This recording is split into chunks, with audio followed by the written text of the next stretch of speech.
Good morning, students. From today onwards, we are going to revise all those chapters that we have already done through WhatsApp groups. So today we are going to revise chapter first, a letter to God. As you can see the brief summary of this chapter before you. So I'll teach you the brief summary of this chapter, and I hope that you will listen this audio and video properly so that you can make this chapter more clear. Let's start teaching you this chapter. Okay. As you know this thing really very well, that Lenko was a poor farmer and he was hoping for the rain, and he required a good crop. He wanted to earn so much money, and he was looking at the sky. He was expecting the rain, and when the rain falls he got happy, and when the rain changed into the hailstones, he got disappointment.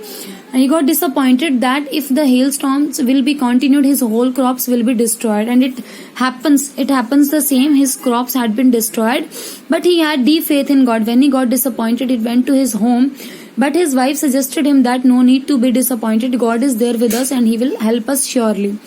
Lenko was an illiterate person, but still he knew how to write. That's why he sat quietly and started writing a letter to God. In that letter, he asked for 100 pesos to God because he knew that God is the only one who could help him. He asked for the 100 pesos. The next day he went to the post office and mailed that letter, put that letter into the mailbox. When the postman saw that letter, the address was written like the particular address was not written, only the God name had been written on that letter, and everybody's note that there is no address of the God. The postman decided to open that letter and read that letter. He opened that letter, read that letter, and started laughing. He handed over that letter to the postmaster. Postmaster also started laughing, but he did not want to shake Lenko's faith in God, and they decided to help the Lenko.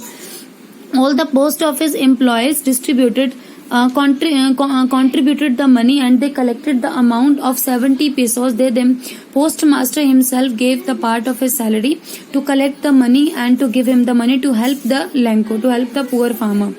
Okay. After some time, they collected 70 pesos and gives the envelope to Lenko himself.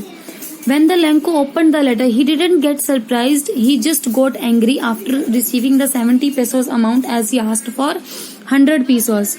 He asked for 100 pesos, but he received only 70 pesos. That's why he got disappointed.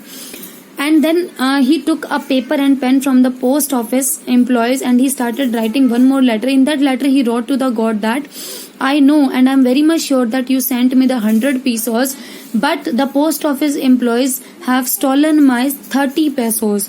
They are the bunch of crooks. I don't trust them, so I request you to send 30 more pesos to me so that I can crop my fields again and I can earn more money. Okay. Then Lenko called the post office employees a bunch of crooks, as he thinks that they are thieves and they have stolen the money of him. Lenko again writes a letter to the God and requests the letter to send him the rest of the money. And then at that point of time, the post office employees got disappointed because they didn't expect this thing from the Lenko. For him at that time, for Lenko, it was the post office employees who were playing the role of the God and who were helping the Lenko. But Lenko did not realize this thing.